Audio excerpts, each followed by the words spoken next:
श्री सूजी महाराज कहने लगे, ऋषिवरों, पृथ्वी ने जब स्तुति करी, वैशम पर ऋषि कहते हैं, जन्मेजय महाराज पृथु ने कहा, वसुदेव, जो पुरुष संसार में अपने पराये किसी भी एक व्यक्ति के लिए बहुत सी जीवों का वध करता है, उसे यह पाप लगता है।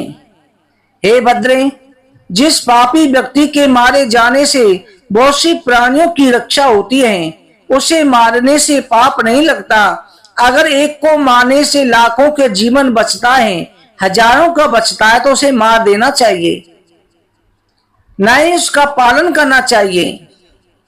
जहां दुष्टता का व्यवहार है, एक व्यक्ति का वध करने से बहुत से मनुष्यों का कल्याण होता है, उसका वध करना पुण्य कहलाता है।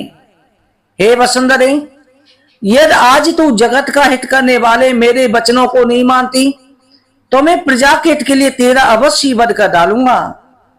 तो आज मेरे शासन में परांगमुख हो रही है, आज तुझे बाणों से मारकर अपने देह को फैलाकर उस पर चिरकाल तक प्रजा को धारण करूंगा। अतएव धर्मधारियों से श्रेष्ठ देवी, तू मेरे शासन को ना मानकर अपनी मनमानी कर रही है। प्रजा को जीवित रख करके, क्योंकि तू प्रजा को धारण करने, जीवन रखने में समर्थ है, साथ ही तू मेरी पुत्री बन जा। जब मैं तेरे वध के लिए उठाए गए इस भयंकर दिखने वाले बाणों को रोक लूंगा। पृथ्वी ने कहे, वीर, निस्संदेह ये सब कुछ करूंगी, परंतु ठीक उपाय से प्रारंभ करने पर ही सब कार्य सिद्ध होते हैं। अतः आप उस उपाय को देखिए और ढूंढ निकालिए, जिससे आप इन प्रजाओं को पुष्ट करके धारण कर सकें। इसकी युक्ति मैं बताती हूं। आप मेरे लिए एक बछड़े को खोज लीजिए, जिससे मैं स्नेह को पिला करके मेरे द्वारा दूध दोएं। धर्मधारियों में श्रेष्ठ आप मुझे सर्वत्र सम चौरस कीजिए, जैसे कि मेरा जरता हुआ दूध सर्वत्र व्याप्त हो जाए। वैशंपायन जी कहने लगे, जन्मेजय, तब बैनपुत्र पृथु ने धनुष के कोने से सैकड़ों सहस्त्रों पर्वतों को उठा करके ईंटों की दीवार के समान खड़ा कर दिया, जिससे पर्वत बड़े हो गए। पहले पूरी पृथ्वी पर पर्वत फैले हुए थे। राजा पृथु ने एक तरफ उन पर्वतों को फेंका, पृथ्वी को समतल किया। उसके बाद में पृथु ने पृथ्वी को चौरस कर दिया। पिछले मनवंतर में पृथ्वी ऊंची नीची थी। पहले चाक्षुष मनवंतर में इस पृथ्वी के प्रदेश स्वभावतः ऊंचे नीचे थे। पहले सर्ग में पृथ्वी के विषम होने के कारण नगर और ग्रामों का विभाग नहीं हुआ था। उससे न किसी प्रकार का धान्य होता था, न गौरक्षा होती थी, न खेती होती थी, न सत्य और मिथ्या से मिला हुआ वाणिज्य होता था। उस समय न लोभ था, न मत्स्य था। इस समय बेबस मनवंतर आने पर बैनपुत्र पृथु के समय से इन सभी वस्तुओं की उत्पत्ति हुई। निष्पाप नरेश जन्मेजय, जहाँ जय पृथ्वी सम हो गई, वहां वहां प्रजा ने रहना पसंद किया। बैनपुत्र पृथु के द्वारा पृथ्वी का दोहन होने से प्रजाओं का आहार, फल, मूल उन्हें बड़ी कठिनता से मिलता था। बैन पृथु प्रतापी पृथु ने स्वाम्भव मनु को बछड़ा बनवा करके पृथ्वी से सब प्रकार के धान्यों को अपने हाथ से धोआ। उस दिन से सब प्रजा अपने अन्न से आज तक बढ़ रही है। फिर खेती होने लगी। ऋषियों ने भी पृथ्वी का दोहन किया। उस समय सोम उसका बछड़ा बना। अंगरा के पुत्र महा तेजस्वी बृहस्पति दोहने वाले बने। छंद वेद पात्र बने। तपों में शाश्वत ब्रह्म अनुपम दूध के रूप से प्रकट हुआ। इंद्रा देवताओं ने भी सोने का पात्र लेकर पृथ्वी को धोआ था। उस समय इंद्र बछड़ा भगवान सूर्य दोहने वाले बने। सृष्टि पुष्टि कारक अमृत में खीर प्रकट हुआ, जिससे देवता सदा जीवित रहते हैं।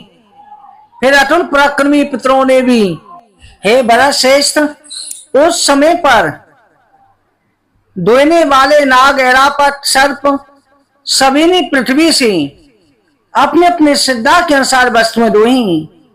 असुरों ने लोहे का पात्र बनाकर शत्रुओं को नष्ट करने वाली माया रूपी दूध दोहा। उस समय प्रहलाद का पुत्र विरोचन उनका बछड़ा बना। दैत्यों का ऋतिक 2 सिर वाले महाबली मधु उनका दोहने वाला था। अमित बुद्धि वाले मायावी असुर आज तक भी उसी माया से काम लेते हैं। माया ही उनका पार बल होता है। तात ये भी सुना है। इसके बाद प्राचीन काल में यक्षों ने भी पृथ्वी को दुआ था। महाराज उन्होंने कच्चे पात्र में अंतर ध्यान गुप्त होने वाले अक्षय विद्या को दुआ था। उस समय यक्ष और राक्षसों ने विश्वेश्वरवा के पुत्र कुबेर को बछड़ा और मणिवर के पिता रतननाभ को दोहने वाला बनाया था। उन यक्षों के छोटे भाई मां तेजस्वी मां तपस्वी रतननाभ ने 3 सिर हैं। अंतर ध्यान विद्या से वो यज्ञ जीविका चलाते हैं। इस काय परम ऋषि व्यासदेव ने भी कहा है कि राक्षसों पिशाचों ने मुर्दे की खोपड़ी लेकर अपनी संतान को तृप्त करने के लिए वसुंधरा को दुआ था। उस समय रतननाभ उनका दोहने वाला था। सुमाली उनका बछड़ा था। उस समय उन्होंने रक्त रूपी दूध दुआ था। देवताओं की भांति यज्ञ पिशाच राक्षस भूतों की मंडलियों ने अपनी अपनी इच्छा से पृथ्वी का दोहन किया। अब श्राव गंधर्वों ने भी चित्ररथ को बछड़ा बनाकर के परम पत्र में वसुधा से पवित्र गंधों को दुआ था। उस समय सूर्य के तुल तेजस्वी अत्यंत बलवान महात्मा गंधर्वराज सूर्य उनका दोहने वाला था। पर्वतों ने भी पृथ्वी से मूतमती औषधियां नाना प्रकार की रत्नों को दुआ था। इस प्रकार उस समय हिमाचल बछड़ा बना। मैगिरी मेरू दोहने वाला था। पत्थर के पात्र में दोहनी बनी थी। उस दूध से पर्वतों को वृद्धि हुई। इसके बाद पलाश के पत्तों का पात्र दोना बनाकर वृक्षों ने पृथ्वी का दोहन किया। जल जाने कट जाने पर पुनः अंकुरित होने की शक्ति उस दूध से प्राप्त हुई। उस समय खिले हुए साल वृक्ष ने इस पृथ्वी को दुआ। पाकर का वृक्ष बछड़ा बना।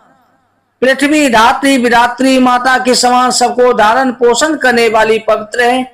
ये पृथ्वी समस्त प्राणियों का आश्रय स्थान उत्पत्ति का स्थान है। ये समस्त कामना को पूर्ण करने वाली कामधेनु है। यही सब प्रकार के सदस्यों अन्नों औषधियों पौधों को अंकुरित करने वाली है।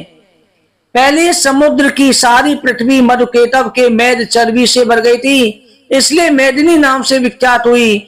देवों ब्रह्मवादियों के द्वारा मेटनी कही जाती है।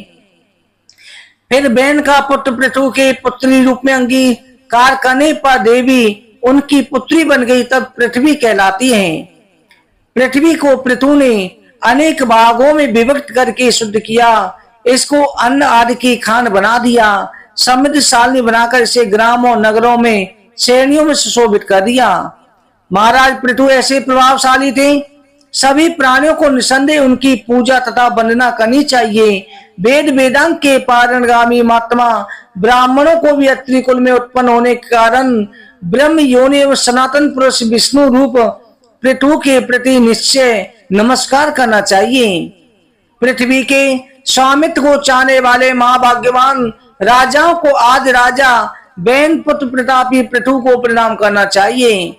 जो पराक्रमी राजा युद्ध में विजय चाहते हैं उनको भी योद्धाओं में अग्रणी राजा पृथु को अवश्य प्रणाम करना चाहिए।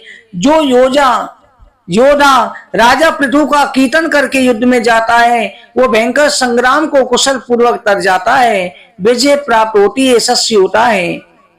जीविका चलाने वाले धनवान वैश्यों को चाहिए आजीविका प्रदान करने वाले महायशस्वी पृथु को अवश्य प्रणाम करें। इस प्रकार परम कल्याण चाहने वाले ब्राह्मण क्षत्रिय वैश्य सभी को और एवं शूद्रों को भी पवित्र होने के लिए राजा पृथु को प्रणाम करना चाहिए। मैं तुमसे बछड़ों का पात्रों का दोने का दुग्धों का वर्णन कर दिया है। मैं तुमसे अब आगे क्या कहूं। जो पुरुष प्रत्येक कल्प में होने वाला नित्य पृथु चैत्र को आदि से अंत तक सुनता है, पुरुष पुत्र पुत्रों तथा पृथ्वी पर चिरकाल तक आनंद प्राप्त होता है, उसे हमेशा आनंद ही आनंद प्राप्त होता है। इति षष्ठो अध्याय। बोलो हरवंश महापुराण की जय।